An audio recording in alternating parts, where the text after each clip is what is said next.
would have done the 3, 2, 1 right there.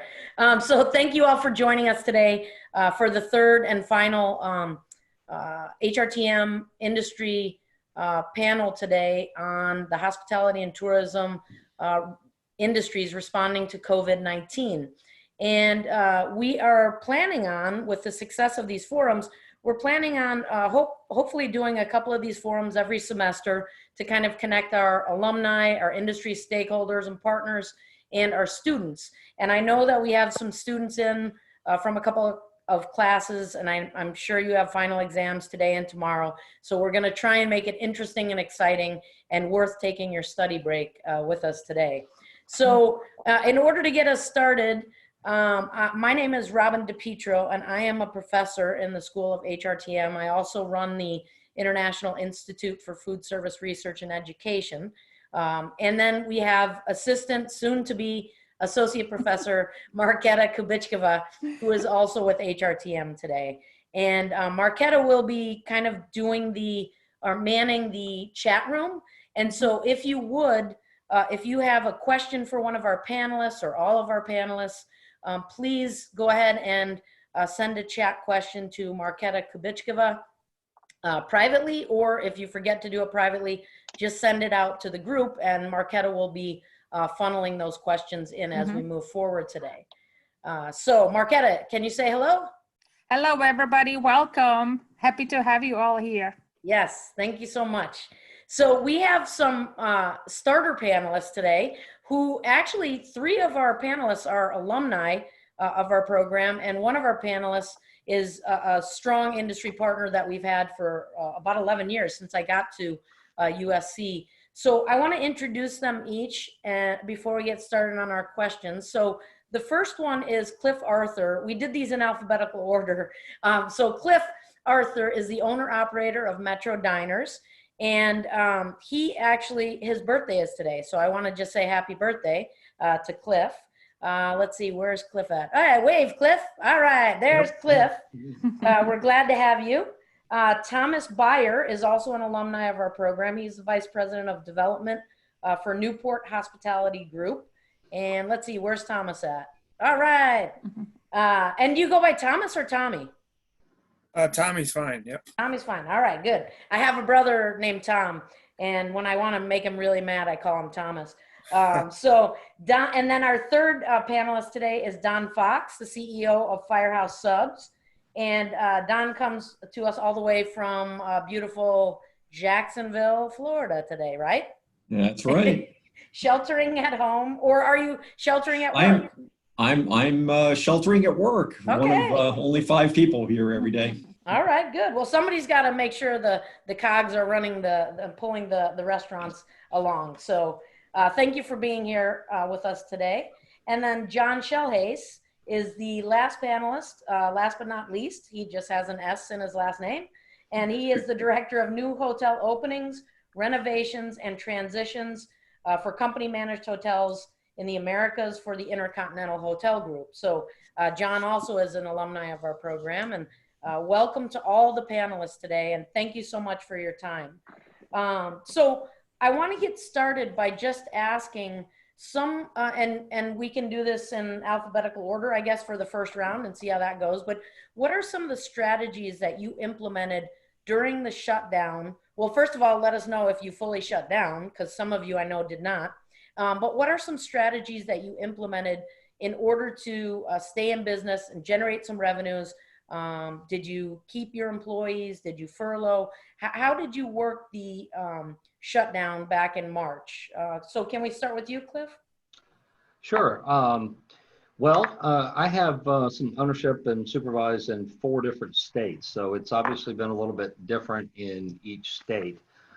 We were able, out of the 12 that I'm involved in, we were able to keep 10 of them, still going in, just to take away, to go business, so to speak. And the other 2 just weren't doing enough volume. So we have those temporarily shut down for right now. Okay. Hope to get them back open soon. It was tough. I mean, it's the toughest thing I've ever had to do to, I think I furloughed, or in some cases actually had to part ways with up to, I think, about 16 managers. Wow. hundreds of team members. I mean, it was ridiculously tough. Mhm. But you know, we're you know, kind of getting through. You know, obviously not a very profitable model when in most cases we drop to about 15% of our normal sales volumes. You know, the rent doesn't change, and you know, a lot of things, you know, stay the same, but you have to keep going through. And we made the decision to keep going and keep as many team members and managers employed during those times we possibly could. Okay, perfect. Thank you. How about you, Tommy? What types of strategies did you implement during the shutdown? Yeah, you know, similar to Cliff, it was for sure difficult for us. We manage about 50 hotels across the country. We only had to shut down 2 of them. But I'd say, you know, certainly our extended stay hotels have done really well in this time.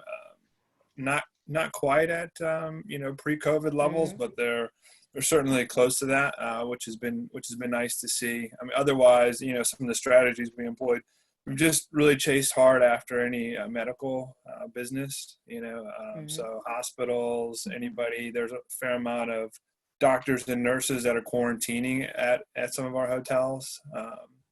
You know, so we've gone after that. You know, we've had to take certainly lower rated business than we would have ever considered in the past, kind of dating, if you go back to the, you know, the financial recession, we're employing some of those strategies as well. So it's been a bit of a challenge, but we're seeing, we feel like we've hit the bottom certainly, and we're starting to come out of that. Okay. And it's certainly the markets. There are some markets where it's coming back quicker. I know we've got a hotel in Jacksonville Beach where, you know, kind of we're near Don down there, and it's actually, there's a Metro diner across the street, and it's really done very well. So it's kind of going to have one of these V recoveries more so than a U. What about, so just to kind of elaborate a little bit on, you said that some of your extended stay hotels are taking lower rates than what you'd rather have them do, but are you actually like operating only certain floors, or are you busy enough that you're actually the full units are running? The extended stay hotels are definitely have all their floors open, but you know, we have some larger hotels where we've closed down complete buildings, like in Orlando. We've closed down 3 or 4 buildings in one hotel, or certain hotels have closed down floors to take advantage of you know, some cost saving measures there. Okay, perfect. Thank you. How about you, Don? What's Firehouse Subs been doing to in order to generate revenues, stay in business? Did you have to close some units? What happened, I guess? Sure. Well, as we sit here today, going into our 8th week, we're in a lot better position than where I thought we would be, reflecting back to the first week or two. You know, we took our first really serious sales hit on Saturday, March 14th. I think that's when most of the industry really fell off the cliff, so to speak. Yeah. President made his declaration on the 11th, but it was that Saturday that it really dropped precipitously. And then I'll tell you, the next 10 days were unlike anything I've seen in my 46 years in this business. Wow. Just, you know, I'll use that cliff analogy. You've stepped off and you're falling, and you don't know where the bottom is, and you don't know what you're going to hit when you get there. Are you going to land on concrete? Or are you going to hit a mattress? Are you going to hit pool? What is waiting? Wow. And it was more sleepless nights and anxiety than I've ever had. So we did a couple of key things right away. In fact, that Monday, just on the 3rd day of serious sales loss, I stopped collecting all fees from our franchise community. We have 1,170 restaurants. We're mostly a franchise system. I have just 37 restaurants that we own and operate, most of them here in Northeast Florida. So, you know, 97% franchise out there. And I had to keep cash in their pocket. Okay. We hit bottom from a comp sales standpoint at about day 10. And then we were running about 50% negative comp, which is better than, well, certainly casual dining. You know, where the tip numbers have been 80, 90% negative. So our bottom was about low 50s, but that is where it bottomed out. And then and fortunately, never made the decision. We were in a financial position we could do it. I didn't furlough any of our staff. I have about 145 headquarters team members. We started working remotely, except for 5 of us that have been in the office. But I've been able to keep everybody on staff and not cut salaries, anything of that sort. Wasn't sure how long we could do that, frankly. It was watching cash flow, especially when you've stopped fees, so we had no income coming in. Right. At the same time, so we had to work on cash reserves that we had and lines of credit. And then it was just a day at a time. And oh gosh, we implemented so many changes in such quick order, very quickly putting in curbside service. A lot of innovation from our franchise system. We had some great ideas in the form of pop-up drive-throughs. Oh, okay. Which in traditional inline centers, not even on end caps, people set up impromptu drive-through operations on the parking lots.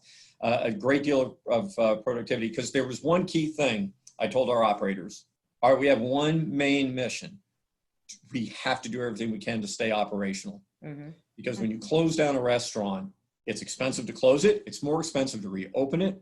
And in a franchise system, particularly perhaps in our segment of the industry, which is a relatively modest investment in a firehouse, once it's closed, even if the operator was closing it down temporarily or with the intent of closing it temporarily, there is no guarantee it's coming back. True. So continuity of operation strategically was our number one imperative, hence stopping the fees and so on.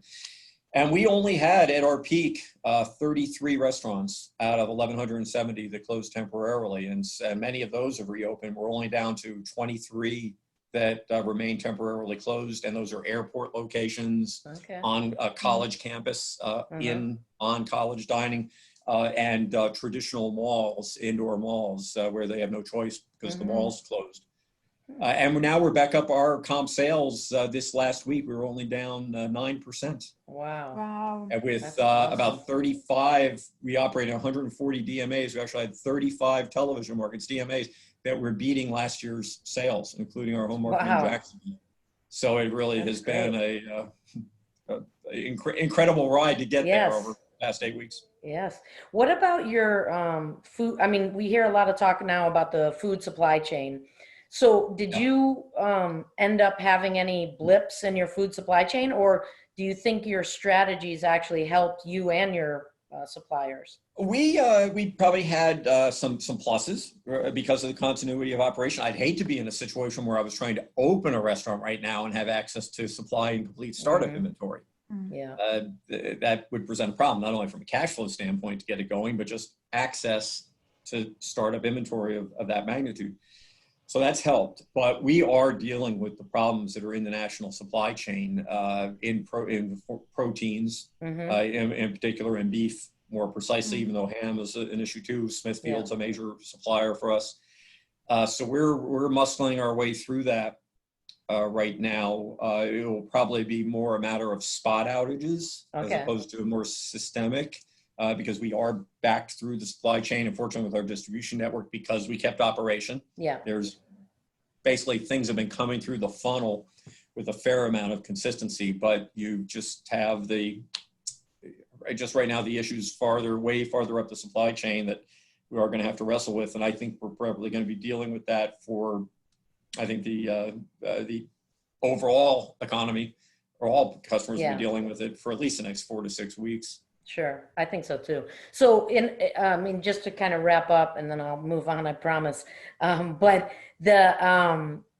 you didn't, as far as like any major changes to your menu, you didn't end up having to. I know a lot of restaurants are making changes to their menu just to deal with the takeout or carry out or delivery. So did you all have to make any major changes to the menu in order to? Not major. One thing that really was fortunate for us is that we had already been seeing a significant trend in the industry and affecting our brand for the past several years in terms of the decline in dining business. or the growth of off-premise business, however you want to look at it. I always looked at it as a decline in dine-in. That was the underlying factor affecting the industry. It wasn't growth of delivery or no, it's decline in dine-in, and then people were going to various off-premise channels. So that was what was systemic throughout the industry. So we're already dealing with that. So 2 years ago, we changed our packaging to go to cartons. Okay. Made of a material called bagasse, which is excellent material, sugarcane derivative. And we made a number of changes, improved our online ordering, our app. So we're doing all these things over the last 2 to 3 years anyway. And fortunately, those things were in place, coincident with the pandemic. So we were in the right place at the right time with our off-premise programs. We did a limited menu in our very low volume restaurants because we had some restaurants, and we still do have some restaurants, some parts of the system are still running negative comps in the 30% range. That's good for a lot, maybe many, but still some lower volume performers in parts of the country that are more severely affected by the pandemic. Okay. And so we've done some limited menu options there just to try to keep their margins a little better and a little bit simpler execution with the very small crews that they're having to operate with. Sure. Okay. Perfect. Thank you. Let's move on to John Schellhase. So John, you're with IHG Hotel Group, and what kinds of issues or what kind of strategies, I guess, did you all implement in order to try and keep as many people employed or stay in business or generate some revenues? I know you said that you're busy as heck, but talk a little bit about your company and what strategies they implemented, and then what are you busy doing? Yeah, so I appreciate it. I think what's interesting for those who aren't familiar with us, we're actually a brand company. So Tommy, right, who spoke earlier, his company would be a franchisee of some of our brands, but we have about 6,000 hotels globally, about 4,300 here in the Americas, mostly in the US. And what's interesting about the hotel industry as a whole is the industry is down, I mean, somewhere in the range of 20% occupancy, right? Where 12 weeks ago now, we were in the 70% occupancy range, right? And so the industry has been pretty ravaged in terms of their ability to generate revenue over the past number of weeks. In terms of just kind of employees and what that looks like, we only manage maybe 200 hotels and own basically no hotels. And so we haven't been directly impacted the way some of the franchisees have, but even within our managed estate, we have had to furlough or lay off the majority of employees at those hotels. And probably because we play across so many brands and chain scales, right? We have extended stay hotels, which Tommy talked about, all the way to super luxury hotels. And so as you can imagine, right, extended stay, which is what Tommy talked about, is doing moderately well. But the further up the chain scale you go, it's pretty severely impacted when you get to some of the big box and group and luxury houses, and those probably won't be coming back for a long time. So. Okay. And I know you mentioned earlier before everyone else was on that you're extremely busy in your area because you deal with financing. Yeah, my group's a bit unique, where we do openings and workouts and financial transactions and stuff. So we're unfortunately, this is the time where we get the busiest, but we are still opening hotels, ironically, right? You wouldn't believe it in this environment, somebody's opening hotels, but we're opening a few still every week. So business has not stopped entirely. Okay, that's good news. I mean, the students that are online are very happy to hear that there are some places that there are bright lights in terms of maybe some job opportunities or things like that. So let's see. I'll ask one more set of questions for the group, and then we'll go to questions from the audience here. But Ken, let's maybe start with Tommy on this one. What are some challenges that you think the hotel industry will face or your business will face during the reopening or recovery cycle that's coming? Well, Robin, I don't know that we have 3 hours to discuss that, but there's a fair amount out there, right? Certainly one, which we talk about all the time, is going to come from, what does it look like to operate a hotel from a cleanliness perspective? What does that mean for not only the guests, but also for your team members? So, we've got to figure that out. Each brand is putting out their own set of guidelines as to what their new standards are going to be as far as how you clean your hotel, what PPE you have to wear, how long you have to let the rooms sit vacant in some cases. As an example, one brand is now saying you have to leave a room sit for up to 72 hours vacant in between guests, and that may be easy to do while we're running 20%, but we get into some hotels running 80%, and that's not a reality anymore.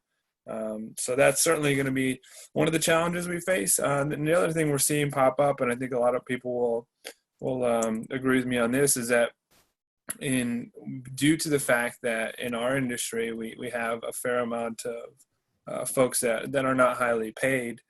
They're getting some pretty good money. I think in some cases up to 200% of what they would have made on a weekly basis through unemployment. Never mind the other stimulus checks and things along those lines. So we're going to find it very difficult to rehire people. In some cases, they've gone to other industries. Somebody may have gone to work for Amazon now. And now we've got to go increase our hourly wages. So I think you'll see even more wage pressure. So I think, there's a myriad of challenges that sort of await us on the other side of this that don't even revolve around when is the business coming back. But I think there are positive stories out there. And I think, generally speaking, the economy was on a good footing. So I think we'll see leisure come back. And I think due to the fact that there will be some hesitancy to travel to international markets, there'll be a lot of good leisure demand over the next, I'll call it 90 days or 120 days. So that'll be helpful. And I think you'll see some corporate business start to come back, but the last piece of it is going to be groups, and that's going to be dragging behind for a little while here.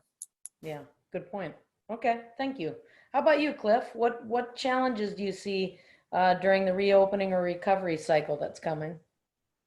Well, first I want to tell Mr. Fox that one of his franchisees is my neighbor, Tim, and I'm sure he appreciates the no franchise fee. Anyway, as far as, just like every other, chain corporation where we have our own set of guidelines and so forth. And it was, the only one I've really opened up to some capacity is Augusta. And, I think our team members did a great job as far as how they handle everything. I mean, believe it or not, just wearing a mask while you're walking around and operating a restaurant is a lot more difficult than you may think. So the guidelines, are going to be very strict. And the other thing we've really tried to make sure our team members are aware of, and obviously our management teams, is you got all eyes on you right now. It's almost, while all of our guests that I encountered were very happy to see us open in some capacity, I think you obviously will have some people out there kind of looking at you to, screw up. And, I told them, I'm like, people got their cell phones in their hands. You got to be careful. You got to have not only, obviously we're doing the right things, but this that perception of always being on point and, doing things like 30-minute, checks, wiping down every single thing in the diners every 30 minutes. We have stations everywhere with sanitizer, which was a challenge in itself, getting foam hand sanitizer everywhere. Mask, just finding masks in the, initial stages was difficult. So we're adapting. We're getting a lot better at the curbside business as as Mr. Fox said, we've got that going. It's just been a whole different world. It's been a royal pain, but it's also been somewhat challenging and kind of fun at sometimes to kind of figure out what you can do correctly and keep those people that want to keep working involved. I also want to comment on the point about getting people back to work. That has been challenging. We've already seen that somewhat in Augusta. We never would force anyone back to work that doesn't feel comfortable.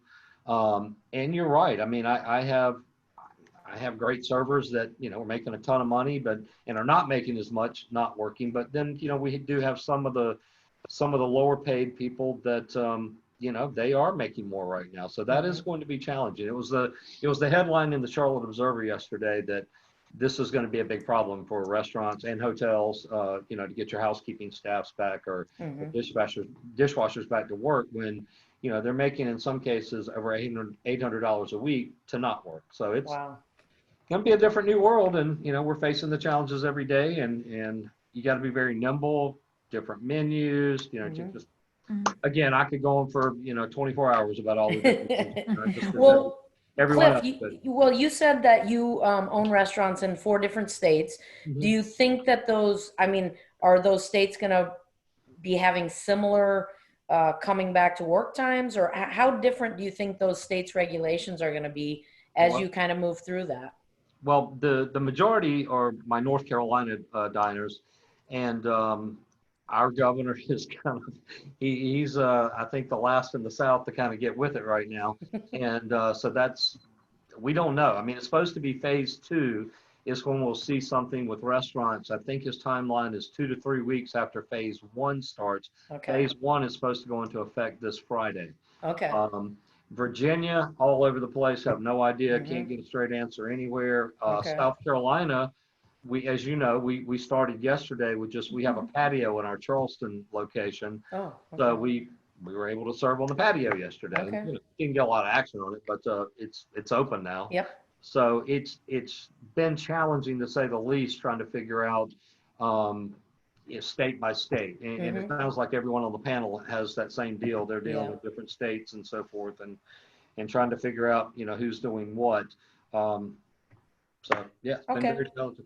Great. I think you bring up a great point that, I think the restaurant industry and the hotel industry are going to be on stage more so, kind of under a microscope. And not that the restaurant or the hotel industry was to blame at all for COVID-19, but I think that people are going to look and be much more observant than they were before. And, you'll always try to do your best, but I think there are some people that will kind of overanalyze. And so it's going to be a tricky comeback. So Don, what about you? What are some challenges? It sounds like, I hate to say this, but it sounds like you got it all figured out. But are there going to be challenges that maybe you haven't thought of yet? Yeah, well, some of the, I'll preface this by saying that over the last 8 weeks, every day has presented another unique set of circumstances and a challenge. They've not been. I would imagine everybody would agree with this, because I can't imagine my experience being unique. Day to day, something else comes up, especially, we operate across 46 states, and I'll piggyback on Cliff's comment. You give bureaucrats enough time and they will complicate things to ungodly ends. At least going into this, because of the speed with which even government had to react in terms of limiting operations, that happened in very short order. And that was done in a much more general way. Okay, you can't have dining rooms, period. No other stipulations. Real simple. My gosh, coming out of it, now there are some states that I'll give a thumbs up to. Florida's been great. Arizona is great. Just 2 examples where it's basically taking the CDC guidelines, really operating in good faith with business, keeping it more general. Boy, but then there are some that are just so micromanaging this, and then things that are all across the board in terms of distances between tables, chairs, and I could go on and on and on with the minutia, because they've got enough time to work on it before they'll open things up. We'll deal with that just as we've dealt with everything else. I think the bigger question from the business standpoint strategically is, in the end, how do customers respond to everything? Where do they get their comfort level with dining in, using dining rooms, being in that environment? and how permanent do some of the other behaviors become that they've adopted Sure. in recent weeks. I mean, right now, we have markets, as I mentioned, that are doing more in sales this year than last year without dining rooms. So that generates a whole nother topic of conversation. Yeah. Maybe some operators are asking themselves these days, which is, should I ever open up my dining room? Right. Maybe it's more Right. profitable to be operating an off-premise business now. Now, nobody can predict whether those channels of trade are going to stay the same way Right. as dining rooms open up. So there is still so much to be learned every day. But at the root of it is, what's consumer behavior going to be? And then trying to anticipate that as much as you can. I think it's one of the challenges.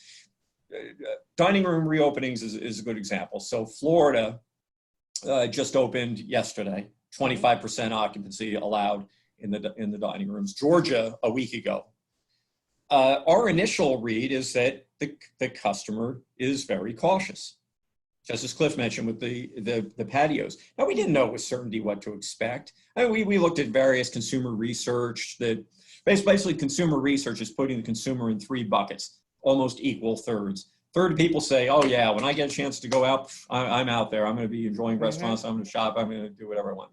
And the middle third, it's kind of, I don't know, kind of wait and see how it goes. And then the final third is like, no, until I feel like it's totally safe and secure, I'm not leaving my house. Yeah. Now, that's what they say they'll do. And what they do often is an entirely different thing. And the early read, my early read, at least when it comes to people's use of the dining room, is the dining room usage is even lower than what the consumer research may have led us to believe it to be. I'm projecting our dining room percent of sales, which was about 38% prior to this. I think during these initial weeks, if it's allowed, we'll probably only be at about maybe 10% of our sales will be in the dining room. I wouldn't be surprised if by the end of the year, and it's unique to our brand, again, the majority of our business was off premise anyway. I don't expect to recover back up to that 37, 38% of sales in the dining room that we had before. I'll be surprised if it breaches the 20% mark. And so we just have to watch all of this, see how the consumer's behaving, and it changes a lot of things in the business model. Not at the risk of getting in the weeds, but your students may appreciate some of the nuances here compared to a lot of audiences. Beverage incidents, which in the restaurant industry, that's where you're making your money by and large is on beverage incidents. And we already had more dine-in business than most sandwich shops would. So that was always to our advantage. And we famously put in place Coca-Cola Freestyle dispensers back in, that's forever now. That was 2011 when we installed those. And we still get a lot of disproportionate beverage incidents from those. But now it's a much different picture. Our drink incidence at its peak was about 70%. Wow. For our brand, and right now we're only running about 35% drink incidence with all the resulting GP gross profit erosion comes about. So we're just having to examine all these things, and those types of customer behaviors will, in the end, lead us to probably different changes to the business model, and I can't predict in all the ways that'll manifest itself at this point. Interesting. Yeah, you're gonna have to raise the price on chips. No, I think that's an interesting point, though. And where is that mix gonna be a year from now? We don't know, but wow. And if I could just add one other comment too, and you've third-party delivery services had headwinds in terms of consumer usage of them prior to this. Now, this has accelerated the use of third-party delivery services, but the use of third-party delivery services, from what I'm seeing, not just with our brand, but across the industry, it's moderated. The growth in third-party is not keeping up with the pace of growth in off-premise, other forms of off-premise channels. And some of that's, in my opinion, self-inflicted wounds by the third-party companies. They create the challenges and the barriers. But one thing that is pumping up check averages in the industry, when you look at that data, is, and I don't think our brand's unique to this, we had, and it had to, in an effort to offset the fees that the third-party companies are notorious for, we had to elevate our menu prices, of which now they get a higher percentage of, Right, right. of those. But still, we had to ramp up our prices on the third-party platforms to have that be anywhere remotely close to profitable. That's not uncommon now within the industry, and so you're seeing that factored into the check inflation that's being reported in a lot of the industry metrics. Now that and the bundling of offers, because people when they're ordering for off-premise, you have a lot less single orders and so on. So it's a combination of bundling and inflation on the third-party orders are what's spiking that big double-digit check-in average increases that the industry overall. Okay, great. Hey, that's perfect. Now, Marketa, are there any questions from the group before I continue on? Yes, I do have actually one from the perspective of students. I know we have talked how the industry will change in the future, but what can actually students do in terms of connect with the industry? A lot of companies are not hiring right now, and even through the recovery, but is there any way that students can get experience or offer services to these companies? Would you recommend maybe reaching out to companies directly at this time? Or, what else, how else can students connect with the industry? It's a good question. John Schellhase, you want to take that one at first? Yeah, sure. I mean, I think it's a really challenging time, right? And particularly those who are graduating right now are feeling that the most. But at least in the hotel space, probably one of the best things you can do is have geographical flexibility, right? So if you're in Colombia and you're only looking to stay in Colombia, well, guess what? There's only so many hotels in Colombia, right? But if you're willing to go to Tennessee or DC or Florida or even greater, right? It'll just expand that opportunity for you. And it doesn't have to be forever. It could be for a year or 2 years, but that'll give you greater opportunity to access potential jobs that are out there. I guess the other thing I'll say in terms of just trying to get opportunity is there are still segments of, I guess, the broader hospitality industry that are hiring, right? If you look at senior living communities, right, in other places like that, and I get that it's a bit of a taboo subject just from a health perspective, but places like that, they're hiring. Places like hospitals where there's some transferable skills, they're hiring, and those are some relationships that we're sharing with people who may be furloughed or laid off within our hotels today. But those are the things you got to do. In essence, you got to kind of change your game plan, even for a short term, to reassess and adapt in this environment. That's a good point. I think a lot of students are getting ready to graduate, and they're getting a little nervous about the industry right now, and that's some good advice. What about Cliff? What advice would you give to our current students getting ready to graduate here? Ooh, tough question. I would agree 100%. They would certainly need to be a lot more flexible, as far as relocation goes. My company personally, I mean, I had to just stop some of the training immediately and furlough some manager trainees, even partner trainees. Quite frankly, in my case, it's, I'll need managers again. The problem was the business model was so different that they weren't really learning the normal business.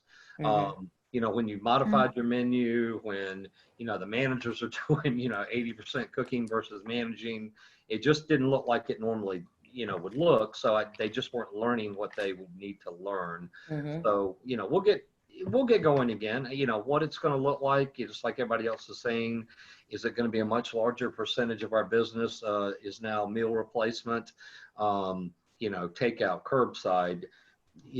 People will still go out and eat, or get food from restaurants, but it will be difficult right now. I'm glad my one kid that graduated a year ago has a job, and the other one's a freshman right now, so they got time to figure it out. But yeah, that's great advice. Just be flexible. because there are going to be certain segments that I do feel will rebound faster, and it's probably going to look, not probably, it's going to look different, 3 months from now than it did 6 months ago. Good. Okay. How about you, Tommy? Any advice for graduates coming up? Yeah, I mean, I think it's easy to get dismayed by it all and have a sense of, fear. But I will say that most companies right now, certainly the smart ones, are restructuring. They're doing their best to sit back and look at all their team and say, who didn't fit here, who wasn't the right, who wasn't maybe an A player or something along those lines. So I think there's going to be some pretty big shakeups at most organizations, and I think most organizations have either got those plans in place or are continuing to work on implementing those. So I think with that being said, there should be some opportunities for bright kids coming through a program like this. The other thing I'd say is, and I don't know this to be true, but I worry that it could be something out there. So this may not help you sleep better at night. But as we talked about a minute ago, we're going to have to pay hourly workers more. I think that's certainly been a trend that's coming, and it'll continue.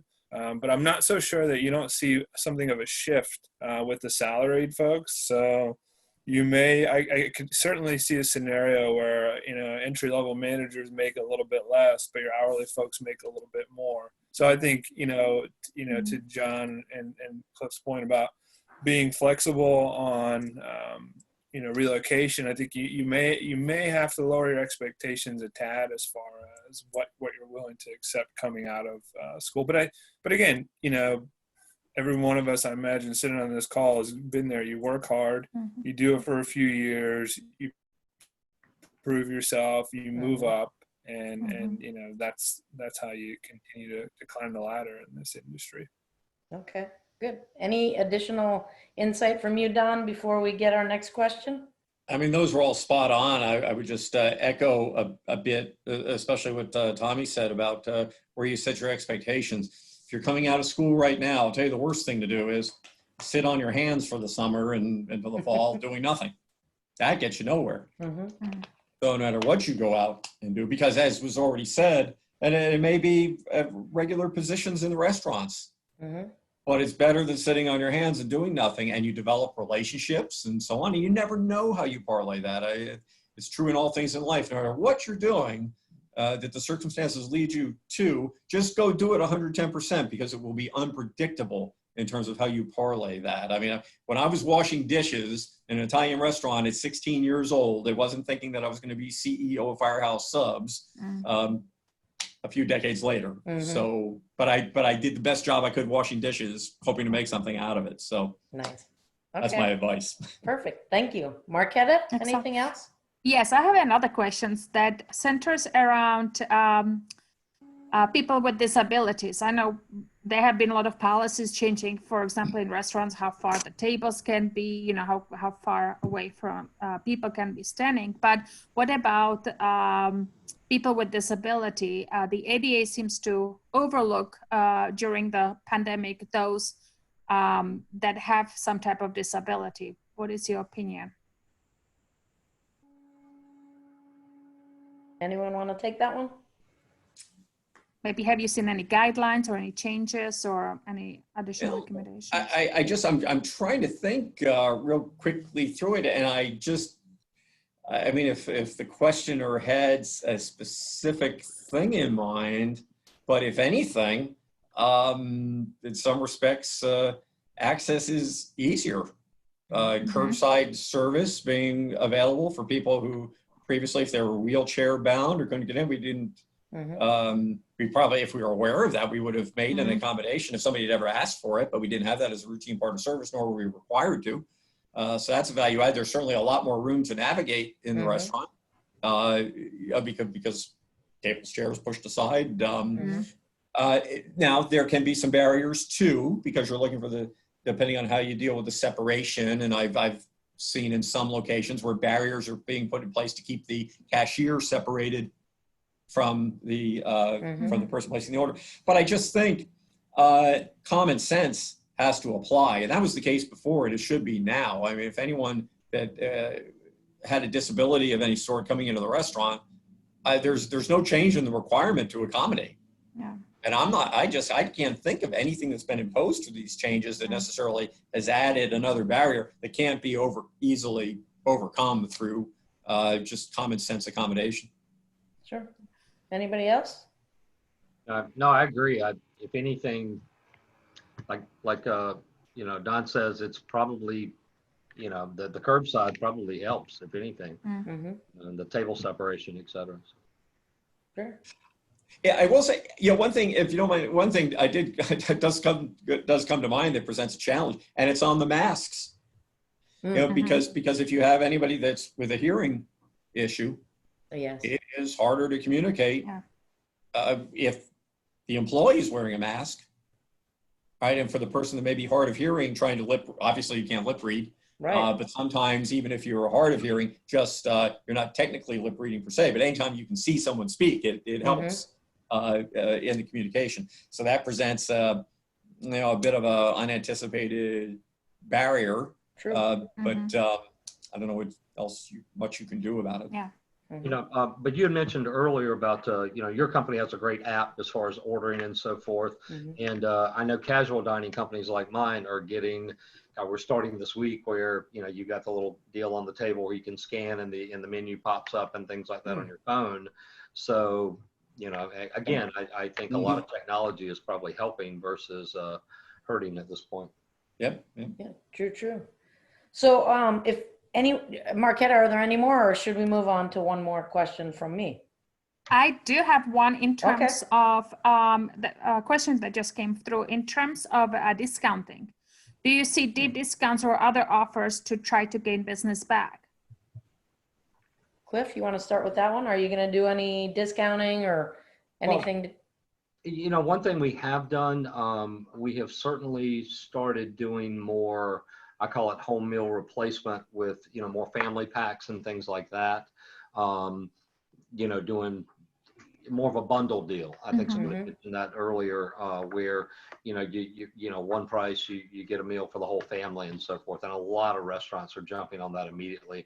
I think some of the big companies, Olive Garden comes to mind as far as someone who did that very well in the past for a big company. But we've definitely done that, which is, pretty good value, and, trying to compete more, I think, with the supermarkets with that, because my wife gets a Fresh Market little big meal probably once every 2 weeks or whatever, and utilizes that. So I think that will certainly start being more prevalent. The point with third-party delivery, I do think it's gotten to the point where with the delivery fees and what we've all had to do to increase our menu prices just to make it make sense to do third party. I don't know that the market will bear too much more increase, or we can't take a lot more discounting to offset, right now. So I think we're kind of, I don't know, other than doing some bundling and so forth, I don't see too many more discounts, especially if you have a third party, handling things for you. Sure. What about in terms of hotels? Do you see maybe giving some type of discounts, or maybe providing more points or some type of loyalty offerings? What do we see in terms of hotels? Maybe Tommy or John? John, yeah. Yeah, I can jump in. I'm interested to hear John's point of view too. Certainly, we've had to discount heavily right now to get anybody in the doors, but I don't see that trend continuing for a long time. But if you listen to all the big boys out there, CBRE or Star or whoever, I think they're saying it's going to take 3 years for hotel rates to get back to where they were pre-COVID. So, I think there's going to be some discounting layered in there. Obviously, it's going to be a long road, to get back. We've offered some, book now, receive 20% off in the future and things along those lines. I think you'll see more discounting internationally right now than you will stateside, because there's going to be that demand, as I said before, in domestic travel, certainly to the drive markets, beaches, and all those should do pretty well over the summer. But yeah, the discounting is here right now the question is, how many people want to go travel? So Right. Yeah, I guess maybe just to follow up on Tommy's comment, I mean, we're definitely seeing some discounting right now, but just following the general conversation here today, I mean, the hotel industry, if you look back to the Great Recession, right, discounting and kind of rate discounting in particular was just massive. And so if you look forward to today, I think everyone everyone in the hotel business particularly is super cognizant of that. And you combine that with margin pressure from other cost increases like labor, right, and pay rates going up for people. I think everyone's a bit more conscious about it. I guess the other couple points is, it also is going to depend on where you play in terms of chain scale. So people see the limited service kind of extended stay segments coming back first.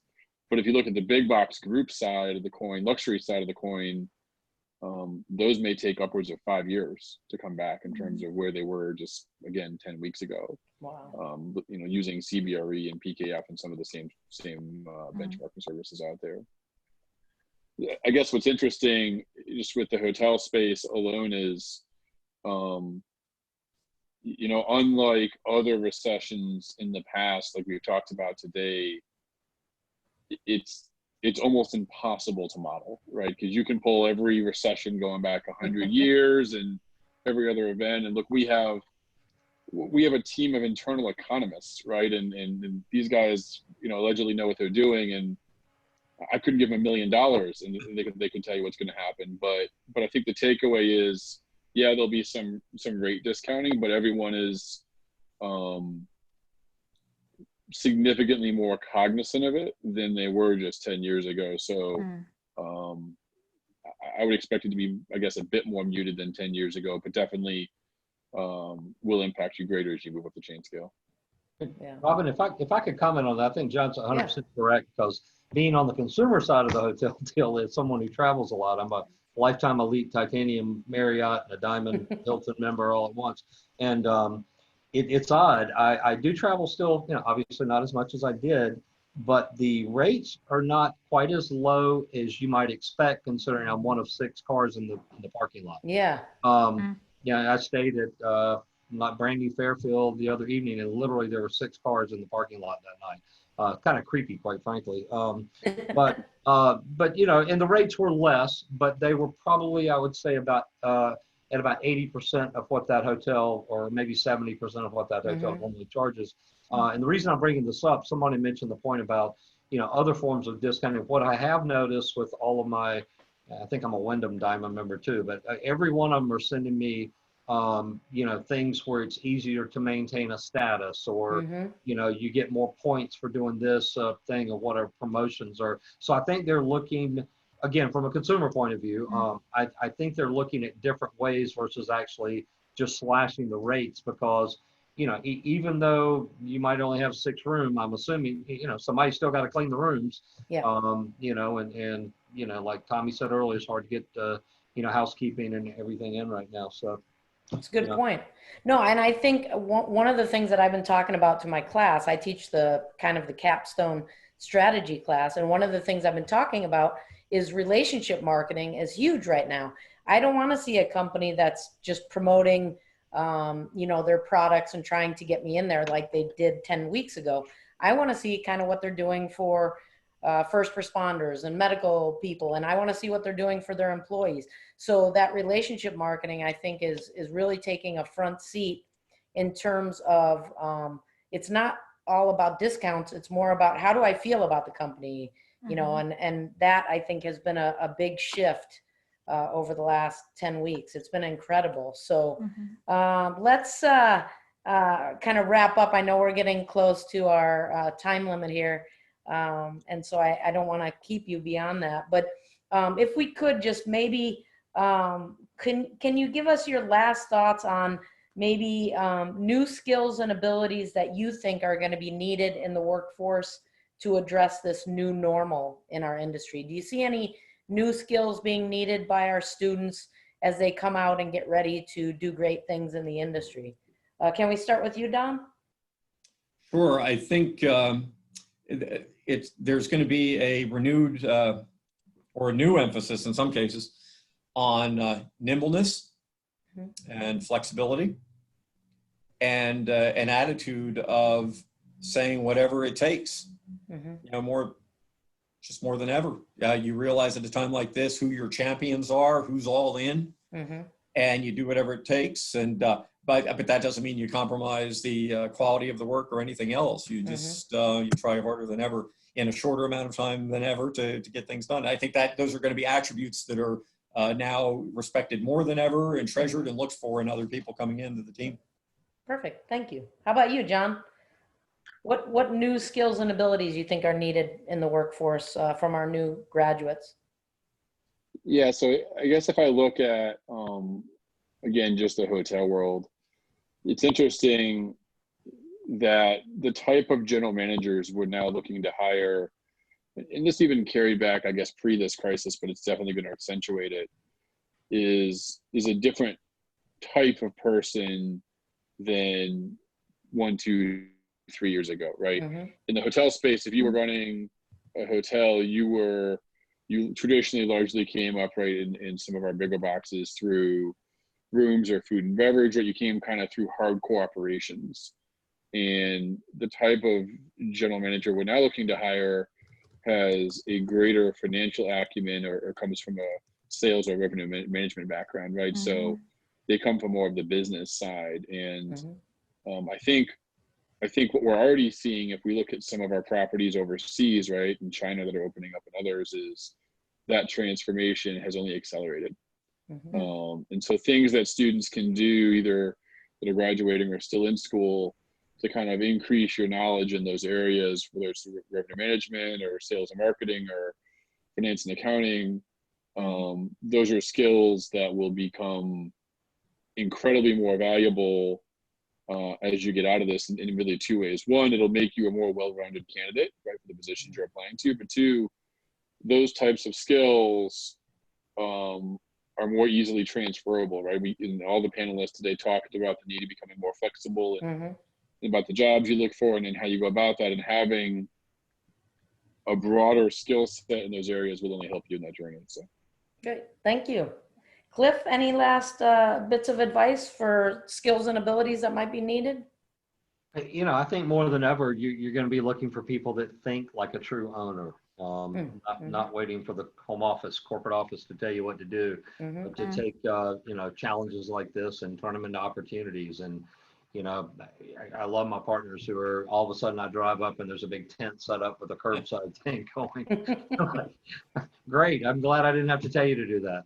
Nice. So, you know, people that really just think outside the box, I think will be more valuable than ever. And that would probably be one of my biggest things I'm looking for right now. Awesome. Thank you. Tommy, any last words? Yeah, these guys hit it right on the head. You know, for sure, I think cross training is going to be really key right now. You know, so to John's point, if you've come up on F&B, you know, you may need to shift your focus a little bit to ops, or you may, you know, get some different exposure to some other side of the business. That'll be helpful. I think the one thing that really wasn't mentioned too much is you really have to continue to leverage your skill set from a technology perspective. I think that'll continue to be valuable. And you know, I look at what I know from a technical perspective, and I'm above average maybe, but I would venture to guess most every student sitting on this call or listens to the webinar is well beyond what I can do. And that, you know, then compare that to, you know, some of you know, my bosses and those lines. So I think however you can leverage that will continue to make you an invaluable part of a team that you're going to join. Awesome. You guys, thank you so much for your time today. We really appreciate having you on the call and sharing your insights with us. And we're hoping when we set up the panels for next fall that you guys will join us again and maybe be able to tell us, you know, how great things are in August compared to now. So, and some great success stories and some great things moving forward. So thank you all so much for your time and expertise. And we definitely look forward to chatting with you again as we're kind of navigating this new normal. So thank you so much. Thank you. Thanks, guys. Thank you. Thank